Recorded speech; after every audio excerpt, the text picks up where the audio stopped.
Hello and welcome back, guys, to Coder Key. In this video, we're going to talk about Sieve of Eratosthenes, if I'm pronouncing it correct. We are on the eighth chapter of mathematics series in data structures and algorithm in Python. Okay, so let's get into it.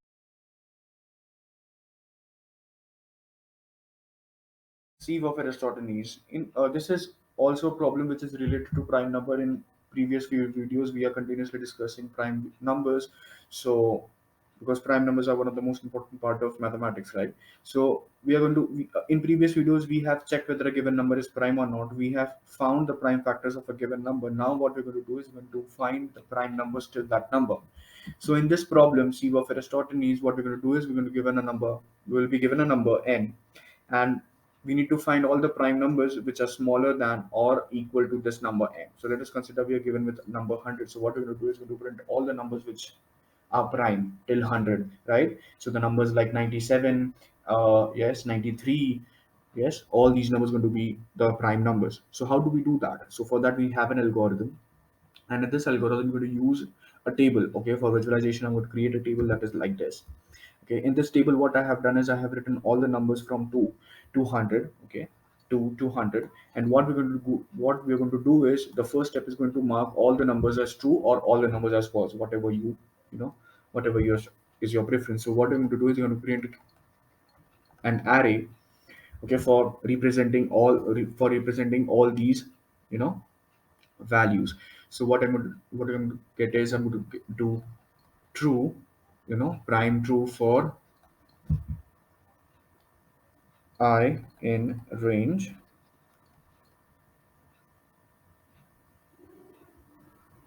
n plus 1, right?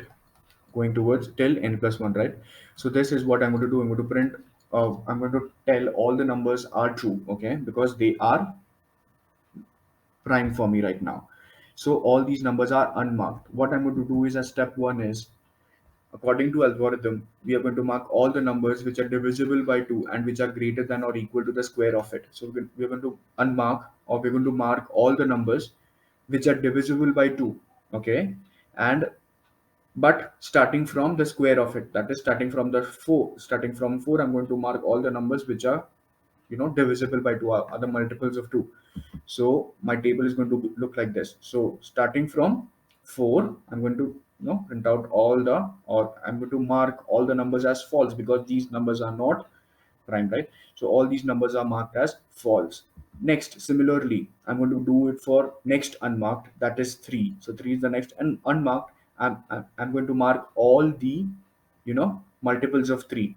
But one catch over here is we're going to start not from 3 or the next multiple, but we're going to start from the square of the number. Okay, similarly, in here also, from where we have started is we have started it from the square of that number, right? Similarly, for 3 also we're going to start from the square of the number till n. Okay, so we're going to move towards the next unmarked, which is 3 in our case. I'm going to mark all the numbers which are multiple of 3, okay, and are greater than or equal to square of it.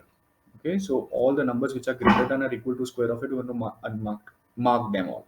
Okay, now again we're going to repeat the same step until we reach some point. I'll tell you what point it is. We have marked all the values which are for 2.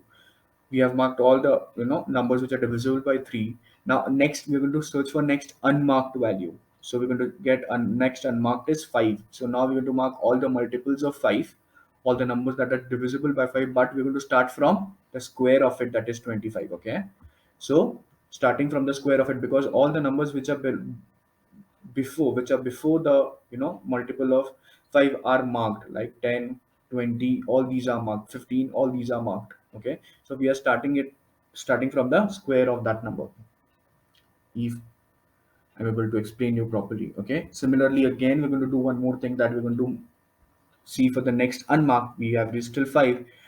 We're going to go to next and mark, that is 7, and we're going to mark all the multiples of it, or all the numbers, yes, all the multiples of it, but starting from the square of it, that is 25, 49 in our case. Now all the numbers which are multiple of 7 and those are unmarked, we're going to mark it. Okay, so 49, 77, and 91 are the numbers which are unmarked. Now we're going to go for next unmark. Okay, so what is the next unmark? 11. Okay, but for 11, from where we should start. We should start from the square of it, right? But there is no square of 100, square of 11 over here. So till when we need to till go for unmarked, we're going to go for till square root of this number. Square root of this number, that is 100. It's 100 square, that is 10. So we're going to go till 100. Okay, and we're going to mark all the multiples, but 110, sorry, 10 itself is marked, so we are just going till 7, if I'm able to explain you. Yes. So now here is what we got, all the unmarked numbers as, prime number. So this is the series. So now what we're going to do is we're just going to iterate over the array, all the values which are true already. Okay, all the values which are true are prime. Okay, so these are all, this is the whole list. Is that clear? So now let us discuss the approach. What was our first step? We need to start from 2.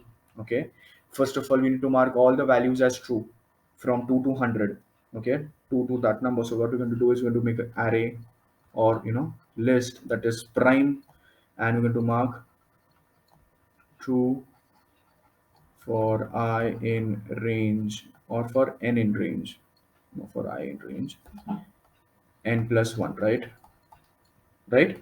So we're going to mark all true, right? So now we're going to start from what? We're going to start from 2, right? We are starting from 2. Till where we need to go? We need to go till the square of it, right? Or we need to run till the numbers square is, less than or equals to n's. To till value n we need to search for. Okay, now first what we are doing, we are checking whether it is true or false. Okay, like I'm over here, I'm starting from the square of it, right?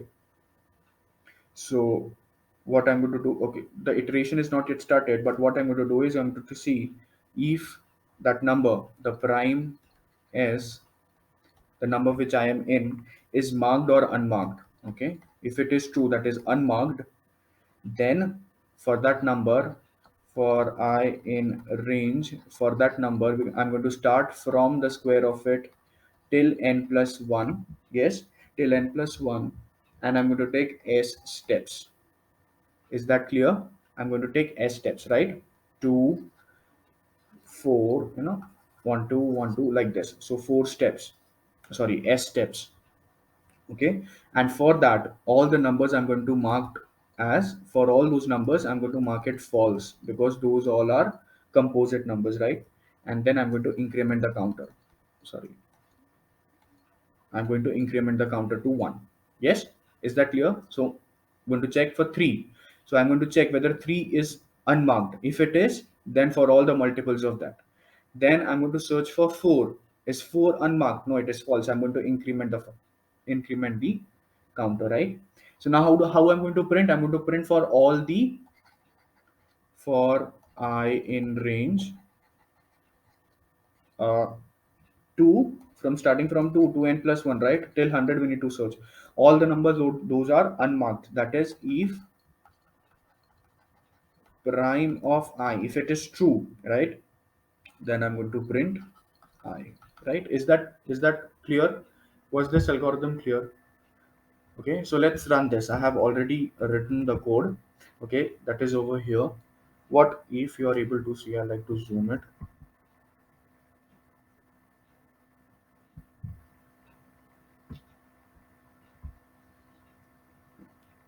Okay, so now what we have done is the same thing, having the prime array, or list, then having the starting, and then running the loop for, multiples, doing it false, and then printing it. Okay, now let us run this.